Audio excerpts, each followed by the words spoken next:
जय। नमो अरिहन्ताणं नमो सिद्धाणं नमो आयर्याणं नमो वज्रायाणं नमो न- लोके सवसाहुणम्। मङ्गलं भगवान् वीरो मङ्गलं गौतमो गणी मङ्गलं कुन्दकुन्दार्यो जैनधर्मोऽस्तु मङ्गलम्। सर्वमङ्गलमाङ्गल्यं सर्वकल्याणकारकं प्रधानं सर्वधर्मानं जैनं जयतु शासनं जैनं जयतु शासनम्। स्याद्वादनय षट्द्रव्य गुण पर्याय और प्रमाण का जड़ कर्म चेतन बंध का अरु कर्म के अवसान का कह कर स्वरूप यथार्थ जग का जो किया उपकार है उसके लिए जिन वाणी माँ को वंदना शत बार है वंदना शत बार है। जय हो द्वादशांग रूप में जिनवाणी माता की जय। तीन भुवन में सा वीतराग विज्ञान था शिव स्वरूप शिव का नमः त्रियोग समारी के। परम मांगलिक ग्रंथ श्री छेड़ाला जी, इसके रचयिता पंडित श्री दौलत राम जी। प्रथम ढाल में संसार में जो जीव हैं उनके दुखों का वर्णन चल रहा है।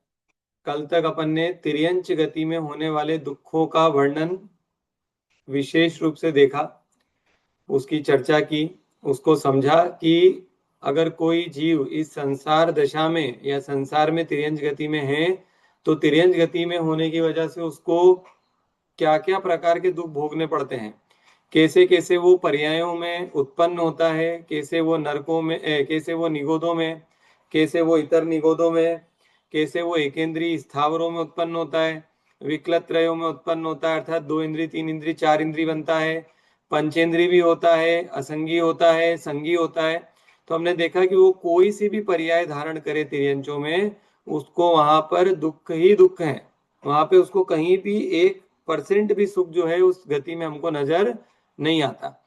तो इसी को समझाने की हमको कोशिश करी थी पंडित दौलत राम जी ने कि ये जो कितने प्रकार के दुख तिर्यंच गति के अंदर होते हैं, ठीक है, उसकी हमने विशेष चर्चा करी। अब आज से अपने को आगे बढ़ना है। आगे बढ़ना है मतलब क्या करना है, अब तिर्यंच गति से निकल करके कहाँ जाना है, तो कहते हैं तिर्यंच गति से निकल करके अब निगोद में जाना है। ऐसा करना है क्या अपने को, तिर्यंच गति से निकल करके निगोद में जाना है क्या? अरे भैया तो शास्त्र में अपने को लेके चल रहे हैं, जाना थोड़ी ना है किसी को। न तिर्यंच गति में जाना है, न निगोद में जाना है, न नरक में जाना है, तो कौन सी गति में जाना है? तो कह रहे मनुष्य गति तो हमारे पास है ही, अब हमको देव में भेज देना। फिर वहां से कहाँ जाना है? कहते फिर कुछ मनुष्य बना देना। फिर कहाँ जाना है? कहते फिर देव बना देना। तो कहते हैं ऐसा चलता नहीं है, ठीक है। अगर संसार में हो तो ये सभी गतियों में परिभ्रमण 84 लाख योनियों में उत्पन्न अनंत बार उत्पन्न हो चुके हैं और अनंत बार फिर से उत्पन्न होना पड़ेगा अगर ये संसार नहीं छूटा तो। यहाँ पर चॉइस नहीं चलती है, यहाँ पे कर्म अपना हिसाब कर देता है, ठीक है। तो हमारे हिसाब से हम गति चूज करें, ठीक है, ये हमारे बस में नहीं है। हाँ, अभी अच्छे भाव करेंगे तो देवगति मिल जाएगी, लेकिन संसार में रह के आगे पीछे कभी ना कभी परिणाम खराब होंगे, वो परिणाम खराब होंगे तो खोटी गतियों में भी जाना पड़ेगा। और एक बार जीव खोटी गति में पड़ जाता है तो फिर वहां पे उसका कोई पारावार नहीं है, ठीक है। तो यही सब चर्चा अपन यहाँ पे अभी करते हैं, ठीक है। गाथा 9, 10, 11 और 12 ये चारों के अंदर नरक गति के दुखों का वर्णन है। अपन पहले ये चारों छंद, ये चारों गाथाएं एक साथ पढ़ते हैं, उसका सामान्य परिचय मैं चारों का दे देता हूं। और फिर इसकी विशेष चर्चा अपन ये शास्त्र के माध्यम से करेंगे। इसमें बहुत कुछ है अपने पास पढ़ने के लिए, समझने के लिए। और नरक गति के दुखों का वर्णन सुन के कितने ही जीवों को वैराग्य उत्पन्न हो जाता है। ठीक है, वैराग्य उत्पन्न होने का ये मतलब नहीं निकाल लेना कोई कि घर बार छोड़ करके और वो माता जी महाराज जी बन जाता है। वैसा वैराग्य उत्पन्न हो जाए तो वो तो सबसे श्रेष्ठ है। ठीक है, लेकिन अगर वैसा भी वैराग्य उत्पन्न नहीं होता है तो कम से कम भी उसको इस संसार से कुछ तो वैराग्य उत्पन्न होता है, उसके परिणाम कुछ तो निर्मल होते हैं और वो धर्म की तरफ उसकी रुचि बढ़ती है। ठीक है, तो ये नरकों के दुख को पढ़ने का ये बहुत बड़ा उसका फल है कि हमको संसार से हमारी रुचि घटती है। और वाकई में जब हमको संसार के दुखों के बारे में ये सब पता चलता है तो हमको ये मालूम पड़ता है कि यार इस संसार में कुछ भी सार नहीं है। तो देखते हैं अपन कि इसको पढ़ के अपने को कुछ भी थोड़ा बहुत भी वैराग्य उत्पन्न होता है या नहीं होता है। ठीक है, तो सामने छंद है आपके। तहाँ भूमि पर सत दुख ईसो, बिच्छू सहस डसे नहीं तीसो। तहाँ राध श्रोणित वाहिनी, क्रमि कुल कलित देह दाहिनी।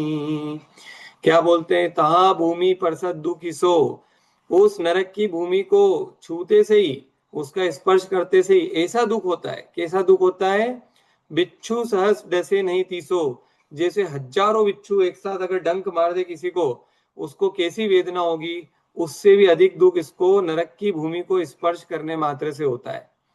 और क्या कहते हैं, तहाँ राध श्रोणित वाहिनी, वहां पर खून और मवाद की एक नदी बहती है जिसका नाम वैतरणी नदी होता है। ठीक है, और वो कैसी होती है, वो क्रमिकुल कलित होती है, मतलब वो छोटे बड़े कीड़ों से क्या होती है, भरी हुई होती है। और कैसी होती है, देह में धा उत्पन्न करवाने वाली होती है, मतलब उस नदी में गिर कर के नारकी उसको भयंकर वेदना उत्पन्न होती है। ठीक है, अभी इन सबको अपन बहुत डिटेल में पढ़ने वाले हैं। मैं पहले एक सामान्य तौर पे पढ़ लेता हूँ सब चीजें। सेमर तरुदल जुत असी पत्र, असी जो देह विदारे तत्र। मेरु समान लोह गली जाय, ऐसी शीत उष्णता थाय। सेमर तरु दल जुत असी पत्र, वहां पे सेमर नाम के वृक्ष होते हैं। ठीक है, और ये कैसे होते हैं, दलजुत असी पत्र, उसके जो पत्ते होते हैं वो कैसे होते हैं, असी पत्र मतलब तलवार के समान होते हैं, तलवार भाले और चाकू उसके जैसे होते हैं, सामान्य वो नहीं होते हैं पत्ते। असी जो देह विदारे तत्र, और जब नारकी उसके नीचे जब बैठता है, ठीक है, देखो ये दिया ना इसमें, ये ऐसे इसमें जो इसके पेड़ के जो वो होते हैं पत्ते, वो जैसे तलवार जैसे होते हैं, तो वो जैसे उसके नीचे जाकर के बैठता है तो उसके शरीर को छिन्न भिन्न कर देता है। और क्या बताते हैं, मेरु समान लोह गली जाए, ऐसी शीत उष्ण तथा है, कि मेरु के समान 1 लाख योजन का बड़ा भारी गोला वो क्या हो जाए, उसकी गर्मी से पूरा पिघल जाए, इतनी भयंकर वहां पे गर्मी होती है। और ठंड इतनी ज्यादा होती है कि वही सुमेरु पर्वत का गोला 1 लाख योजन का वो खंड खंड हो जाए। किससे, ठंड से। ठीक है, इतनी भयंकर वहां पे गर्मी और शीत की वेदना होती है। आगे देखें, फिर बोलते हैं, तिल तिल करे देह के खंड, असुर भिड़ावे दुष्ट प्रचंड। सिंधु नीर ते प्यास न जाए, तो पण एक न बूंद लहाए। तिल तिल करे देह के खंड, वहां पे नारकी एक दूसरे को ऐसा काटते हैं कि एक दूसरे के शरीर के तिल के दाने होते हैं छोटे छोटे, उसके बराबर एक दूसरे के टुकड़े कर देते हैं। और कहते हैं असुर भिड़ावे दुष्ट प्रचंड, तो असुर कुमार जाति के देव वो आते हैं स्वर्गों से और उनको यहाँ पे आके उनको पुरानी चीजें याद दिला के और उनको लड़ाते हैं आपस में, और ये आनंद मनाते हैं उनको लड़ते हुए देख के। वो कहते हैं कि प्यास इतनी लगती है कि पूरी सिंधु नदी का पानी भी पी जाए, पूरे सागर का पानी भी पी जाए तो भी उसकी प्यास नहीं बुझती, इतनी भयंकर वहां पे प्यास की वेदना होती है, लेकिन पीने के लिए एक बूंद भी वहां पर जीव को नहीं मिलती। ठीक है, और क्या, रोशन तीन भाई, लोग। ये हाँ। आपने जो हम्म।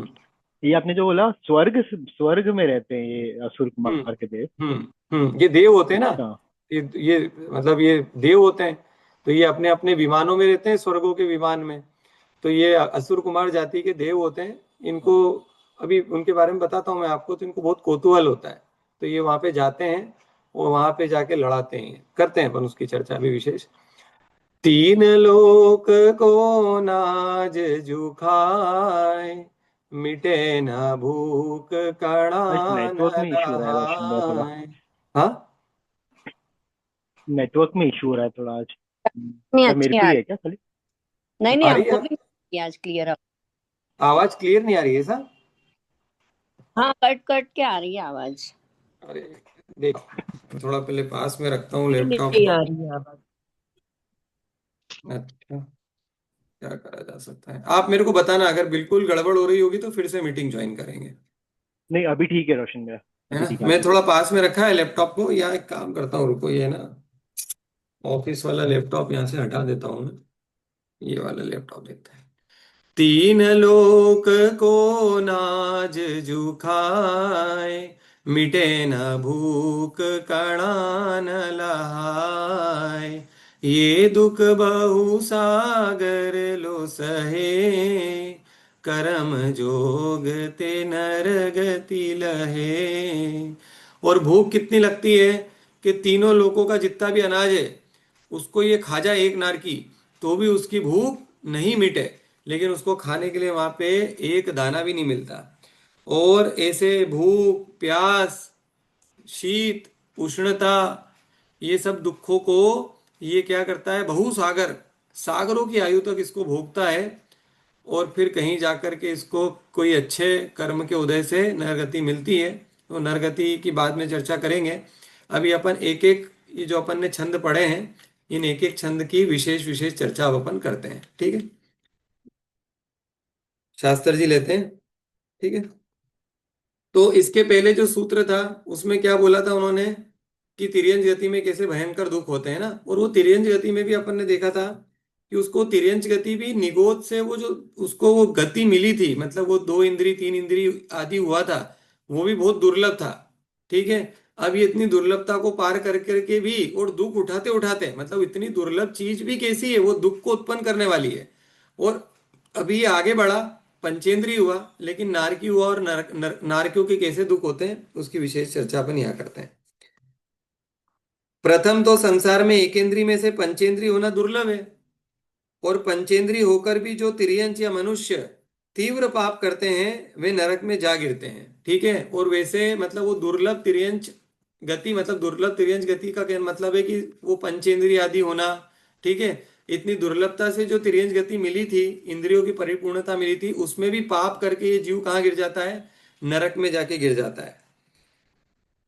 नरक में उत्पत्ति के स्थान रूप जो उल्टे मुंह वाले उत्पाद स्थान है, उनमें उत्पन्न होकर वे नारकी जीव उल्टे सिर नीचे गिरते हैं। अभी ये क्या होता है, ये जो नरक नरक में जहाँ पे ये उत्पन्न होता है, तो त्रिलोक सार में उसका वर्णन आता है कि इनके जो ये जो नारकी होते हैं, ठीक है, ये जहाँ पे जन्म लेते हैं नरकों के अंदर, तो वो जो नरक होते हैं उन नरकों के बिलों के ऊपर ऐसे मुंह बने होते हैं जहाँ पर ये नारकी उत्पन्न होते हैं। और वो मुंह कैसे होते हैं, वो ऊंट के मुंह जैसे होते हैं, घोड़े के मुंह जैसे होते हैं। वो ऐसे अलग अलग मुंह वाले वहां पर, आप एक समझ लो ऐसे होल्स बने होते हैं या गेट बने होते हैं। वहां पे जाकर के नारकी जन्म लेता है। और कैसा जन्म लेता है, ये ऊंधे मुंह जन्म लेता है, उल्टा, सीधा जन्म नहीं लेता, उल्टे मुंह जन्म लेता है। और फिर वो वैसा का वैसा क्या करता है, वहां से गिरता है। जैसे इसकी अंतर मूरत में इसकी पूरी पर्याप्तियां पूरी हो जाती है और ये नारकी बन जाता है बराबर, तब ये वैसा का वैसा जाकर के क्या करता है, नरकों में गिरता है। गिरता है तो क्या होता है, भाले या छुरी जैसी तीव्र तीक्ष्ण शस्त्रों के ऊपर गिरते हैं। तो वहां पे जैसे वो जो जैसे ही वहां पे जमीन पे जाके गिरता है नरक की उन बिलों की, तो वहां पे वो जो जमीन होती है वो कैसे होती है, तीव्र तीक्ष्ण शस्त्रों के ऊपर गिरता है ये। मतलब वहां पे जैसे तलवारें लगी हो, भाले लगे हो, ऐसी जमीन होती है और उन पे जाकर के गिरता है। बार बार ऐसा होने से उसका पूरा शरीर छिन्न भिन्न हो जाता है और उन पे गिरते से उसका शरीर ऐसा कटता है भयंकर। और वे महादुख पाते हैं, मतलब वो गिरते से ही उसका दुख चालू, अब उसका शरीर कटना चालू हो गया गिरते से ही उस नरक में। नरक में उपजते ही वे जीव ऐसी असहाय पीड़ा को भोगते हैं मानो दुख के समुद्र में ही गिरे हों। भयंकर पीड़ा चालू हो जाती है उसको। उनकी असहाय वेदना कैसे कही जाए। वहां की पृथ्वी ऐसी है कि जिसके स्पर्श मात्र से हजारों बिच्छुओं के एक साथ डंक मारने जैसी वेदना होती है। आ गई ना बात, बिच्छू सहज डसे नहीं तीसो। वहां की जो पृथ्वी होती है नरक की, वो इतनी तीव्र वेदना करने वाली होती है कि जैसे कोई व्यक्ति अगर हजारों बिच्छुओं के ऊपर खड़ा हो जाए और वो हजारों बिच्छू एक साथ उसके पैर में काट जाए, उससे उसको जितनी वेदना होती है उससे कई गुना ज्यादा वेदना उसको पृथ्वी को टच करते से ही होती है नरकी को। अत्यंत जहरीले बिच्छू जिसके डंक लगते ही यहाँ के मनुष्य मर जाए। मतलब अगर कोई एक एक बिच्छू दो बिच्छू का डंक तो कोई व्यक्ति सहन कर जाए, लेकिन अगर तीन चार बिच्छू एक साथ काट जाए ना तो मर जाए मनुष्य यहाँ पे। और वहां पे अपन कह रहे हैं कि हजारों बिच्छू एक साथ काट जाए वैसी वेदना होती है। ऐसे हजारों बिच्छुओं के एक साथ डंक लगने पर तीव्र पीड़ा हो, उससे भी अधिक पीड़ा नरक जमीन के छूने मात्र से होती है। जमीन को छूते ही मानो कोई काला नाग काट रहा हो, ऐसी पीड़ा देह में होती है। जहां की जमीन इतनी कर्कश, तब वे कहाँ जाकर बैठे हैं। मतलब वो पूरी जमीन, पूरा बिल ऐसा है कि वहां पे एक एक पग पे ये इतनी भयंकर वेदना होती है चलने में। कोई ऐसी जगह नहीं मिलती नरक के अंदर, बिल के अंदर, जहां पर वो अपना पैर ऐसी जगह पे रख दे जहां पे उसको वेदना नहीं हो। ठीक है, इसलिए कहा कि तहा भूमि, वो भूमि का स्पर्श इतना भयंकर है कि उसके दुख की क्या मतलब उस दुख की उपमा क्या दे। तहा भूमि परसत दुख किसो, बिच्छू सहस डसे नहीं तीसो। और क्या, नरक की भूमि में दुर्गंध भी इतनी है कि यदि उसका एक छोटा सा कण भी यहां आ जाए तो उसकी दुर्गंध से अनेक कोस के जीव मर जाए। मतलब एक एक कोस में होते हैं 2 किलोमीटर। एक कोस में कितने होते हैं, 2 किलोमीटर। मतलब अपना कालानी नगर पूरा कंप्लीट हो जाए 2 किलोमीटर में, तो इससे ज्यादा क्या है, 2 किलोमीटर का रेडियस होगा कालानी नगर का, इससे बड़ा तो नहीं है। तो वो क्या कहते हैं कि अगर वहां की जो मिट्टी होती है, वो मिट्टी का एक कण, छोटा सा एक कण इधर कालानी नगर के सेंटर पे आके गिर जाए मान लो, तो कालाई नगर नहीं, वो शिक्षक नगर भी नहीं, और रामचंद्र नगर भी नहीं, और इधर वो गोमटगिरी भी नहीं, मतलब वो कोसों के जीव उसकी दुर्गंध से मर जाए। इतनी ज्यादा वहां की मिट्टी खराब होती है, इतनी भयंकर दुर्गंधित होती है कि हम जैसे मनुष्य तो मरण को प्राप्त हो जाए, इतनी भयंकर हमको, मतलब नाक में इतनी ज्यादा पीड़ा हो उस दुर्गंध से कि हमारे प्राण छूट जाए सारे जीवों के यहाँ पे।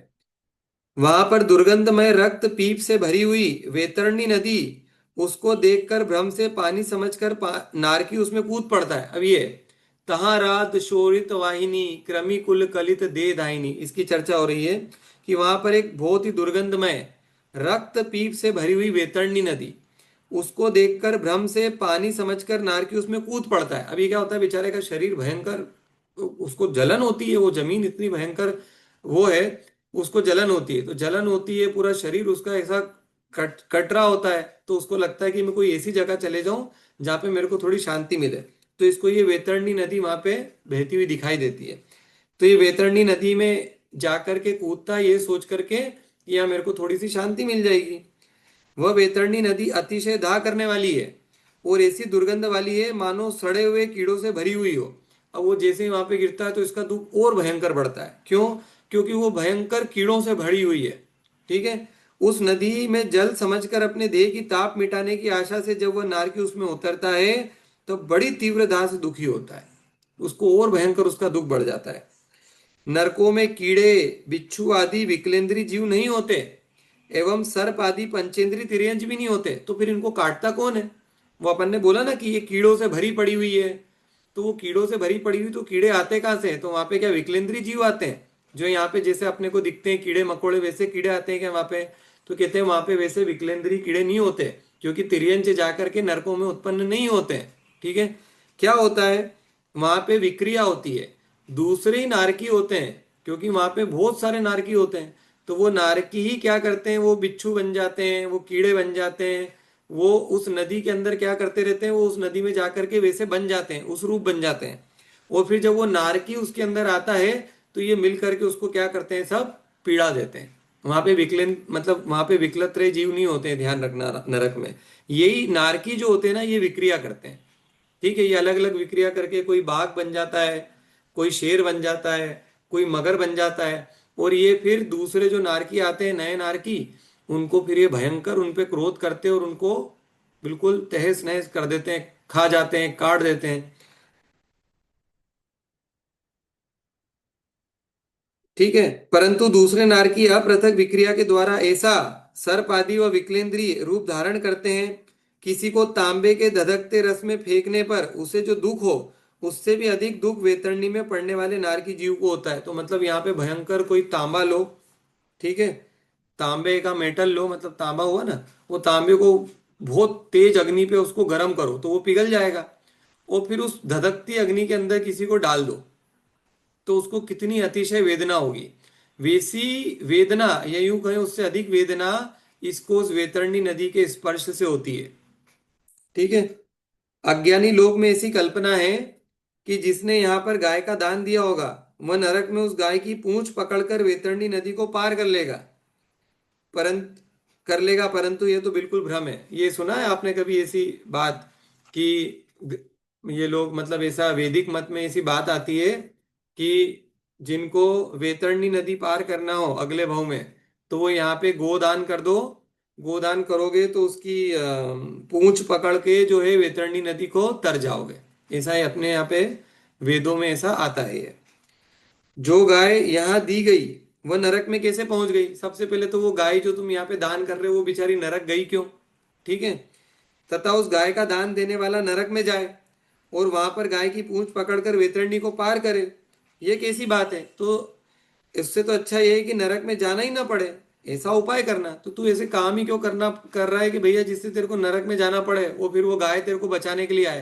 पहले तो ये कपोल कल्पित बातें हैं, इनका कोई बेस तो है नहीं कि कोई गाय आ जाएगी और उसकी पूंछ पकड़ के ये चला जाएगा। और ये ऐसे तू काम ही क्यों कर रहा है कि तेरे को भयंकर नरक रूपी समुद्र में जाके गिरना पड़े? तो इसे काम मत कर। आत्मा का ज्ञान करने से नरक गति के मूल का छेद हो जाता है, अतः आत्मज्ञान का उपाय करना चाहिए। तो कह रहे भैया तुम ऐसे काम मत करो, अपनी आत्मा का ज्ञान करो, उससे ही तुमको क्या है, सब चीजों से छुटकारा मिल जाएगा। मांस मच्छी अंडे खाने वाले तथा शिकार वगैरह महापाप करने वाले पापी जीव मरकर नरक में जाते हैं और तीव्र दुख भोगते हैं। तो यहाँ पे जो मांस खाता है, ठीक है, अंडे खाता है, अभक्ष भक्षण करता है जीवन भर, ठीक है, जो भी हिंसा में जो, मतलब जो हिंसा रूप से जो मांस आदि भोजन बनाया जाता है, तो ये सब भयंकर तीव्र पाप का बंध करके कहाँ चला जाता है? वो जीव नरक में चला जाता है। नरकों में इतना तीव्र दुख है कि वे जीव मरकर भी उससे छूटना चाहते हैं, परंतु आयु स्थिति पूर्ण होने के पहले वे छूट नहीं सकते। कोई भी नारकी नरक में रहना ही नहीं चाहता, एक मिनट के लिए भी, एक सेकंड के लिए भी। लेकिन करे क्या? वहां पर जितनी आयु है उतनी आयु पूरी करे बिना उसको वहां से छुट्टी मिलती नहीं है। जैसे यहाँ पे किसी जीव को वेदना होती है, ठीक है, किसी को भयंकर शारीरिक वेदना है मान लो, और उससे वो शारीरिक वेदना नहीं सही जा रही है, तो क्या करेगा? क्या करता है वो जीव? वो अल्टीमेटली क्या करता है? वो आत्महत्या कर लेता है यहाँ से, मनुष्य गति से। वो सोचता है कि मेरे से तो भैया ये वेदना नहीं सही जा रही है, मैं आत्महत्या कर लेता हूँ, उससे मेरा ये शरीर ही नहीं रहेगा तो मेरे को ये दुख ही नहीं होगा। लेकिन नारकी को ये भी फैसिलिटी अवेलेबल नहीं है। वो तो मरना चाहता है, वो तो चाहता है कि मेरे को मार दो, एक बार खत्म कर दो, वो मेरे को यहाँ से मुक्त कर दो। लेकिन क्या होता है, वो मरता ही नहीं है। जब तक उसकी आयु पूरी नहीं होती तब तक उसका नरक गति से मरण नहीं होता है। जितनी भी सागर की आयु वो लिखा के लाया है पहले से, उतने सागर की आयु उसको पूरी करना है। अपने तीव्र अशुभ भावों से जो पाप कर्म की स्थिति बांधी, उसका फल वे भोग रहे हैं, और जब तक वो पूरी नहीं होगी तब तक फल निरंतर उसका भोगना पड़ेगा।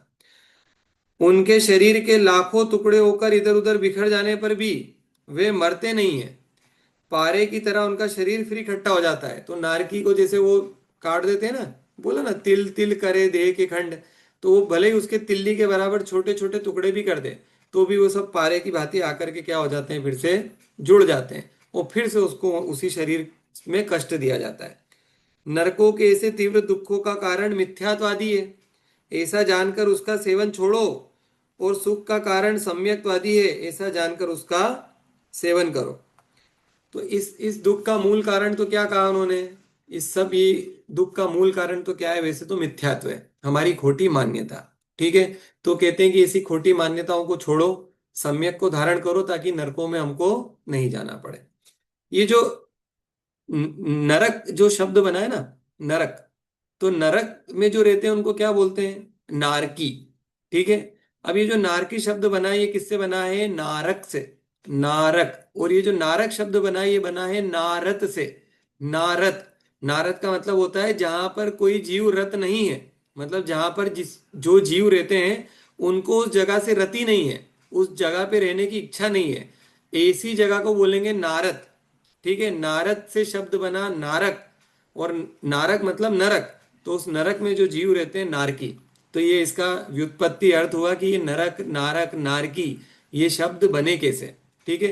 तो जहां पे जीव को कोई रति नहीं है, वहां पे कुछ भी ऐसा नहीं है जहां पे इसको कुछ अच्छा लगे। नरक के अंदर कोई ऐसी चीज हो जो इसको देख करके कुछ ऐसा लगे कि अच्छा ये तो कुछ अच्छा है यहाँ पे, ऐसा उसको पूरे नरक में कहीं भी कुछ भी ऐसा उसको जानने को नहीं मिलता है। वहां पे पग पग पे असहनीय दुख के अलावा नरक के अंदर कुछ भी नहीं है। ठीक।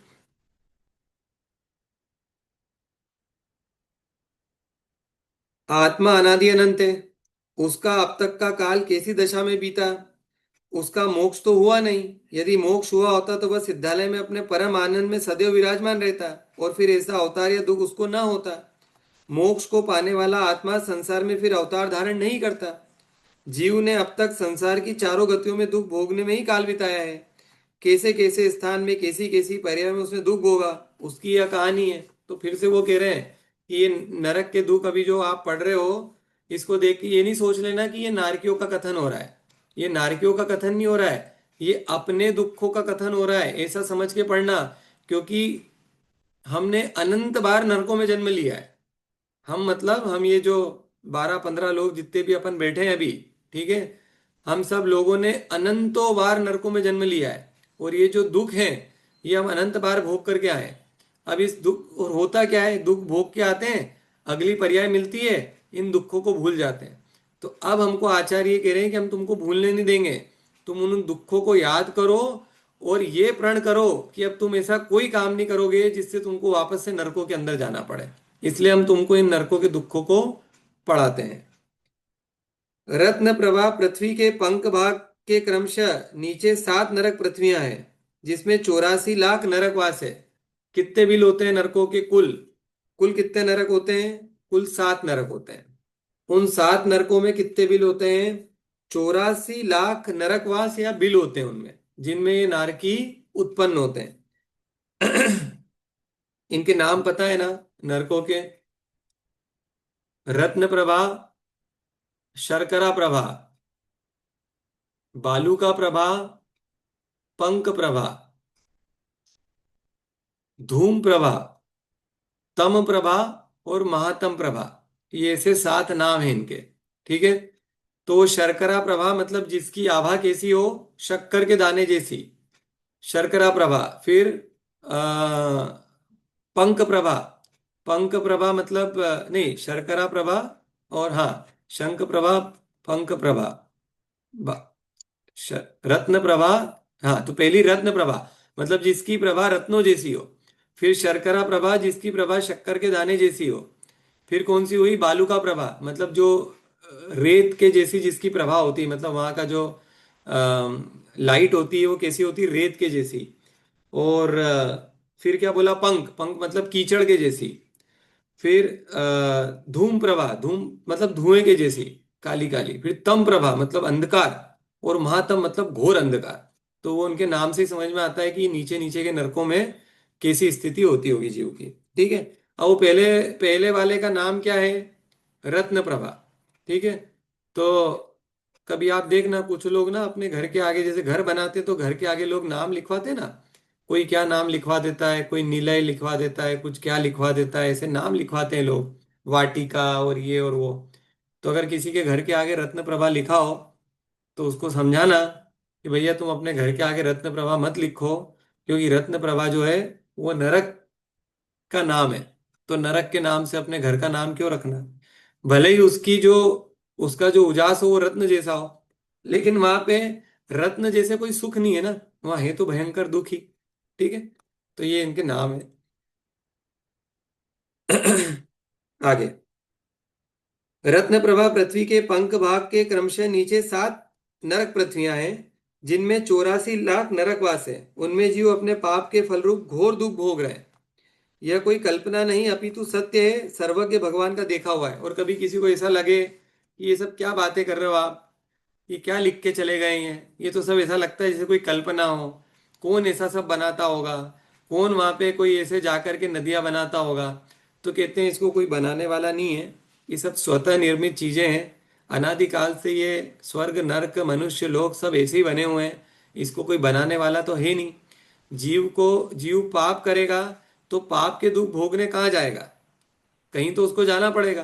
तो उसके लिए उसको नरक भेज देते हैं कि तुमने जो पाप करे उसको भोग करके और वो उनका प्रक्षालन करो, जो तुमने कर्म बांधे हैं उनकी निर्जरा करो जा करके वहां पे, दुख भोग भोग के। तो ये सब कपोल कल्पित बातें नहीं है, ठीक है। ये तो ये पढ़ के नहीं तो लोगों को लगता है कि ये सब क्या कल्पनाएं चला रखी हैं, तो ऐसा नहीं है भैया। ये सब महावीर स्वामी की वाणी में आया है, और महावीर स्वामी की वाणी के पहले 23 तीर्थंकरों की वाणी में भी यही बातें आई हैं, ठीक है। तो इन बातों को तो हमको मानना ही पड़ेगा, और नहीं मानेंगे तो फिर इन्हीं दुखों को हमको वापस से भोगना भी पड़ेगा, ठीक है। और फिर दुख भोगोगे, उसके बाद फिर पढ़ोगे तो भी मानोगे। तो इससे तो अच्छा ये है कि बिना दुख भोगे ही उसको मान लो, ताकि ये दुख आगामी काल में अपने को भोगना नहीं पड़े। लाखों करोड़ों जीवों का संहार करने का जो क्रूर निर्दयी घात की परिणाम करता है, उसका पूरा फल भोगने का स्थान इस मनुष्य लोक में नहीं है। इस मनुष्य लोक में किसको कितनी सजा दे दोगे, कोई बड़ा पाप भी करे तो भी मृत्यु दंड दे दोगे, कोई छोटा पाप करे तो भी मृत्यु दंड दे दोगे, एक ही बार मृत्यु दंड दे सकते हो। अब उसके बाद क्या करोगे, तो उसके लिए फिर उसको कहाँ भेजा जाता है, नरकों में भेजा जाता है। यहाँ तो अधिक से अधिक उसे एक बार मृत्यु दंड दिया जा सकता है। अरे सैकड़ों लोगों को गोली से उड़ा देने वाला क्रूर डाकू पकड़ा भी नहीं जाता, कई बार तो पकड़ में ही नहीं आते हिंसा करने वाले। शायद कभी पकड़ा भी जाए तो न्याय के द्वारा उसका गुनाह साबित ना हो सकने से वह गुनाहगार छूट भी जाता है। तो क्या उसका उसके पापों का फल उसको नहीं मिलेगा, तो कहते हैं यहां पर तो छूट गया, लेकिन कर्म छोड़ेगा क्या, कर्म नहीं छोड़ेगा। कर्म ने अपने खाते में सब लिख के रखा है कि तूने सैकड़ों लोग जीवों की हिंसा की है, मैं तेरे को इसका फल आगे चल के देने वाला हूं। अरे उसके पापों के फल में वह नरकों में अरबों असंख्यात वर्षों तक महादुख पाएगा, ठीक है। वो प्रश्न पूछा था ना कि एक सागर क्या होता है, तो मैंने क्या बोला था आपसे, असंख्यात करोड़ वर्षों का एक सागर होता है। तो उन्होंने लिखा ना यहाँ पे, अरबों असंख्यात वर्षों तक महादुख पाएगा। एक सागर की भी आयु मिल गई अगर उसको नरक में, तो समझ लो कि वो असंख्यात करोड़ वर्ष तक तो ये निरंतर दुख उसको भोगना ही है, एक सागर की आयु में भी। और ऐसी अधिक से अधिक कितनी बांध सकता है, अगर कोई अधिक से अधिक नरक की आयु बांधेगा, कोई एक जने को उत्तर आता हो तो अनम्यूट करके जवाब दो। नरक की अधिक से अधिक आयु कितनी बंधेगी। 33 सागर। हाँ, 33 सागर की आयु बांध लेगा। अब एक सागर ही कितना है, असंख्यात करोड़ वर्ष का है। उस असंख्यात करोड़ वर्षों के अंदर 33 का और गुणा कर दो, कितना कितना बड़ा काल हो गया ये। और अपन तो कह रहे हैं कि वहां पे नेत्र के टिमकार मात्र भी वहां पे सुख की अनुभूति नहीं होती है, वहां तो निरंतर दुख ही दुख है। ऐसे 33 सागर के दुख सहने की किसकी क्षमता है यहाँ पे, अपनी है क्या किसी की क्षमता, अपने को जाना है क्या ऐसी जगहों में, नहीं जाना है तो अपने को देव शास्त्र गुरु के मार्गों को अपनाना ही पड़ेगा, और कोई अपने पास दूसरा उपाय नहीं है। देव शास्त्र गुरु की शरण में जाने के अलावा इन नरकों के दुखों से बचने का कोई दूसरा उपाय इस संसार के अंदर हो ही नहीं सकता है।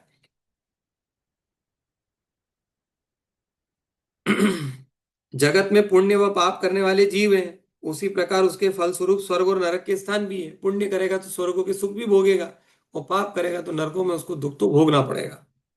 कितने ही जीव स्थूल बुद्धि से ऐसा मानते हैं कि यहाँ पर दुर्गंध युक्त विष्ठा आदि में जो कीड़े उत्पन्न होते हैं वही नरक है। उनको ऐसा लगता है कि यहाँ पे जो विष्ठा आदि में कीड़े होते हैं वही नरक है, इसके सिवाय दूसरा कोई नरक नहीं है, ऐसा वे कहते हैं। परंतु उनकी ये बात सच्ची नहीं है। इस पृथ्वी के नीचे 7 नरक पृथ्वियों में 84 लाख नरक हैं। उनमें असंख्यात जीव नारकी रूप से अभी भी महान कष्ट भोग रहे हैं। अपन यहाँ पे उनकी चर्चा कर रहे हैं, और वे असंख्यात जीव नीचे नरकों के अंदर क्या कर रहे हैं, इस महान दुख को भोग रहे हैं, ठीक है। और कभी हम भी उन जीवों में थे, हम भी उनके साथ में वहां पे दुख भोग रहे थे। ठीक है। ये तो हमारी काल लब्धि अच्छी है कि हमको यहाँ पे आकर के एक मनुष्य भाव मिल गया और जिनवाणी सुनने का हमको समय मिल गया। नहीं तो संसार में रह करके अपन ने क्या दुख नहीं भोगा है।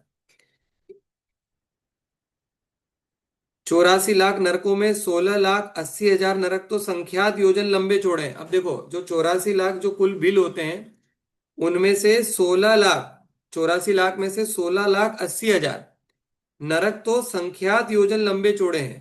तो वो कैसे हैं? संख्यात योजन, है ना। योजन मतलब बहुत बहुत बड़ा एरिया होता है। उसमें भी संख्यात योजन मतलब अच्छे खासे बड़े बड़े होते हैं।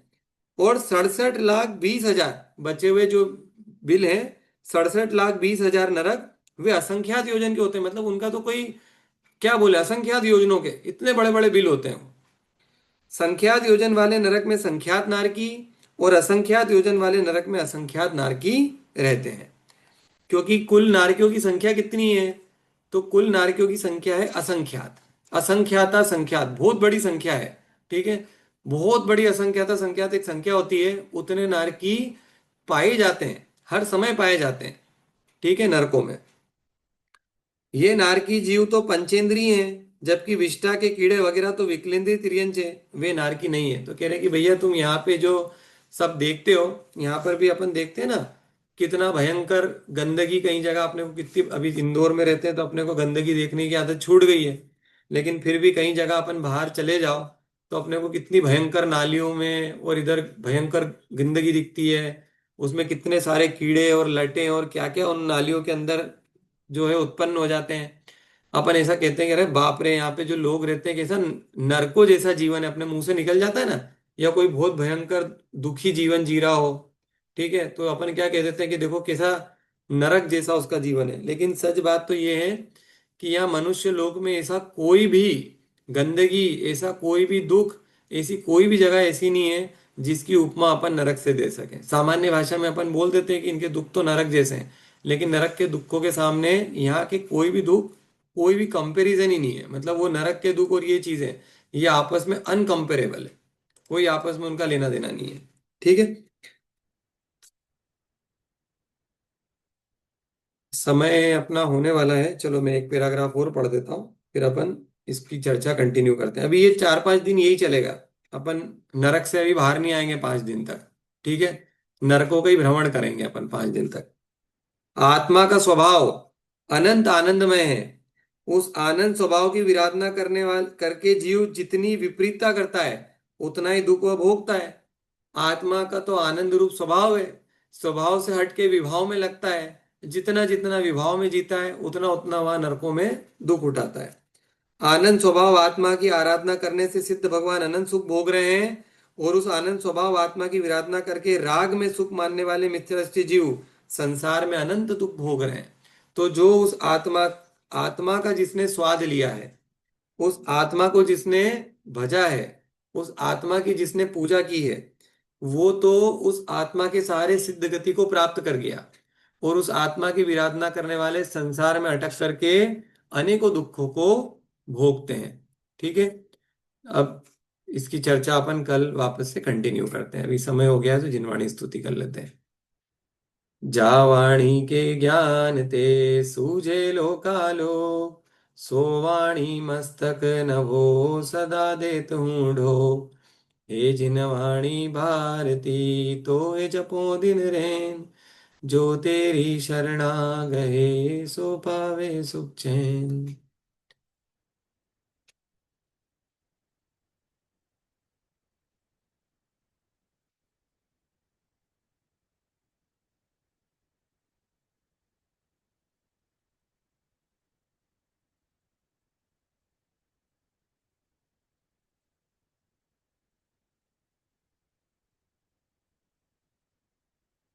जय हो द्वादशांग रूपमयी जिनवाणी माता की जय। सभी को जय जिने।